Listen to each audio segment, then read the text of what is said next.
Pressure কুকারে মাত্র 30 মিনিটে একদম পারফেক্ট আর ঝরঝরে বিরিয়ানি রান্নার রেসিপি শেয়ার করছি। যারা একেবারে নতুন অথবা ব্যাচেলর তারা চাইলে খুব সহজেই অল্প সময়ে একদম মনের মতো ঝরঝরে খুবই মজার বিরিয়ানি রান্না করে ফেলতে পারবেন। আপনাদের সময়টাও কম লাগবে আর স্বাদটাও একদম ফাটাফাটি হবে। রান্না করলেই বুঝতে পারবেন। চলুন তাহলে দেখে নেওয়া যাক কিভাবে এটা রান্না করলে অনেক বেশি মজার হয়। বিরিয়ানি রান্নার জন্য লাগবে পেঁয়াজের বেরেস্তা। আমি আগে থেকে এখানে পেঁয়াজের বেরেস্তা করে রেখেছি, সাথে তেলও রয়েছে। দিয়ে দিলাম মাংস। আপনারা চাইলে গরু মাংস, খাসির মাংস বা মুরগি মাংস দিয়ে এটা রান্না করতে পারবেন। 800 গ্রামের মতো মাংস রয়েছে। 3 টেবিল চামচ দিলাম আদা রসুন বাটা। রাইস সহ একবারে এটা মশলা ব্যবহার হবে, পরবর্তীতে আমরা কোনো মশলা ব্যবহার করব না। দিয়ে দিলাম খাঁটি গাওয়া ঘি 2-3 টেবিল চামচের মতো। 1 চা চামচ মরিচের গুঁড়া, 7-8টি কাঁচামরিচ মাঝখান থেকে ভেঙে দিয়েছে যেন ঝালটা বেরিয়ে আসে। 1.5 চা চামচ জিরার গুঁড়া, 1.5 চা চামচ দিয়ে দিচ্ছি ধনিয়ার গুঁড়া, আর লাল মশলা পাউডার এটা দিয়ে দিচ্ছি আপনার 1 চা চামচ উঁচু করে, অর্থাৎ ভর্তি করে দিয়েছে। এটার মধ্যে কিন্তু জয়ত্রী, জয়ফল সব কিছু রয়েছে। তো লাল মশলা পাউডার আপনার সার্চ করলে কিন্তু দেখতে পারবেন। আর তেজপাতা দিলাম, স্বাদ মতো লবণ এবং হাফ কাপের মতো দিয়েছি টক দই। যদি বেশি টক হয় তাহলে পরিমাণে কম দিতে পারেন।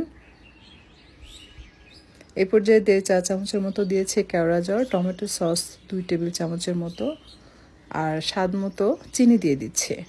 কারণ বিরিয়ানির মাংসটা একটু মিষ্টি হলে কিন্তু খুব ভালো লাগে, তবে খুব বেশি চিনি দিলেও কিন্তু আবার খেতে ভালো লাগে না, স্বাদটা নষ্ট হয়ে যায়। তাই চা চামচ দিয়ে সমান করে 1 চা চামচ দিবেন, এর থেকে কিছুতেই কিন্তু বেশি দেয়া যাবে না। আর দিয়ে দিলাম রান্না করা দুধ, 1 কাপের মতো আমি এখানে দুধ ব্যবহার করেছি। বিরিয়ানিটা দুধ দিয়ে রান্না করলে খেতে খুব বেশি ভালো লাগে। আপনি চাইলে লিকুইড দুধ দিয়েও রান্না করতে পারবেন, আবার চাইলে এখানে হাফ কাপ গুঁড়া দুধ অ্যাড করে সাথে পানি দিয়েও কিন্তু রান্না করে ফেলতে পারবেন। আস্তে কয়েকটি কাঁচামরিচ দিয়ে ঢাকনা দিয়ে ঢেকে হাই ফ্লেমে রেখে প্রথমে একটা সিটি বাজিয়ে নেব। এরপর আরও 3টি সিটি বাজিয়ে ওইভাবেই রেখে দিব। যখন প্রেশার শেষ হবে তখন ঢাকনা খুলে ভেজে রাখা আলু অ্যাড করতে হবে। এটা শুধুমাত্র লবণ দিয়ে ভেজে রাখা হয়েছে এবং এমনভাবে ভাজা হয়েছে যেন আলুটা একদম সেদ্ধ হয়ে যায়। এই পর্যায়ে আসলে সেদ্ধ হওয়ার কিছু নেই। মাংস যখন ভুনা ভুনা হয়ে যাবে সেই পর্যায়ে আলু দিয়ে জাস্ট মিক্স করতে হবে। এই পর্যায়ে কিন্তু মাংসে কোনো প্রকার পানি নেই। সেই পর্যায়ে আমি দিয়ে দিলাম পোলার চাল 3 কাপ, দিয়ে দিলাম গুঁড়া দুধ। গুঁড়া দুধ অবশ্যই ইউজ করবেন, এতে করে কিন্তু বিরিয়ানির স্বাদটা খুব ভালো আসবে। আর সাথে লেবুর রস দিয়ে দিচ্ছি, এতে করে রাইসটা ঝরঝরে থাকবে। কিশমিশ দিলাম 1 মুঠ, পেঁয়াজের বেরেস্তা দিয়েছি, আস্ত 6-7টি কাঁচামরিচ দিলাম, আর দিয়ে দিচ্ছি কেওড়া জল এবং গোলাপ জল, দুটোই 1 থেকে 1.5 চা চামচ করে হবে। আর 3 কাপ চালের জন্য আমি এখানে পানি দিয়ে দিচ্ছি 4 কাপও দিচ্ছি না, 4 কাপের কম, মানে প্রথমে আমি 3 কাপ দিয়েছি, দিয়ে এটাকে মিশিয়ে নিচ্ছি। কারণ অনেক সময় চাল পানি মিক্স করলেও আন্দাজ করা যায় যে পানির আর প্রয়োজন আছে কিনা। তো আপনারা যারা নতুন রাঁধুনি বা ব্যাচেলর তারা তো বুঝতে পারবেন না, তাই আমি মেপে মেপে দিচ্ছি যেন আপনাদের সুবিধা হয়। এই পর্যায়ে হাফ কাপ দিলাম, পরে আবারও 1/4 কাপের মতো দিলাম, দিয়ে এটাকে মিশিয়ে নিচ্ছে।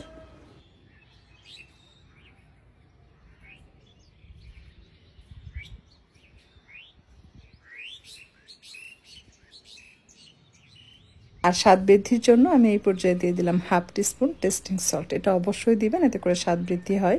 বিভিন্ন রেস্টুরেন্টগুলোতে কিন্তু বিরিয়ানি, তেহারি বা ফ্রাইড রাইস এই ক্ষেত্রে কিন্তু মানে রান্নার সময় তারা অনেক বেশি এই যে টেস্টিং সল্টটা ব্যবহার করে, যেটা যেন অনেক বেশি মজার হয়। বাট আমরা ততটা বেশি ইউজ করছি না, সামান্য পরিমাণে ইউজ করেছে।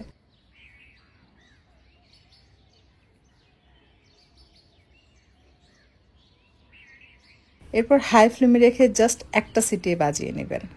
2টা সিটি কিন্তু বাজানো যাবে না, তাহলে পুড়ে যাবে। একটা সিটি যখনই বেজে ওঠা শুরু হবে তারপর আপনি চুলাটা বন্ধ করবেন। বন্ধ করে দিয়ে এভাবে রেখে দিবেন এর প্রেশারটা শেষ হয়ে যাওয়া পর্যন্ত। এই সিটি বাজার পর যখন এটা প্রেশার শেষ হয়ে যাবে সেই পর্যায়ে ঢাকনা খুলতে হবে, তার আগে ঢাকনা খোলা যাবে না।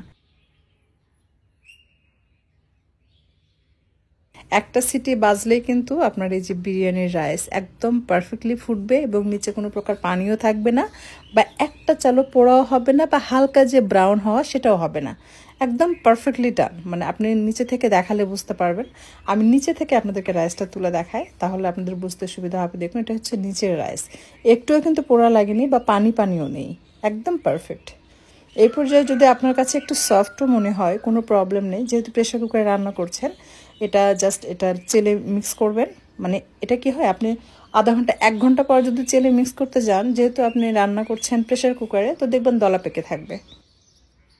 তাই প্রেশার শেষ হয়ে যাওয়া মাত্র ঢাকনা খুলে এটা একবার চেলে দিতে হবে, মানে এভাবে উল্টিয়ে পাল্টে মিক্স করবে, তারপর আবারও ঢাকনা ঢেকে রেখে দিবেন। আবার 5-6 মিনিট পর ঢাকনা খুলে আবার একবার মিক্স করবেন, দেখবেন একদম পারফেক্টলি ঝরঝরে হবে।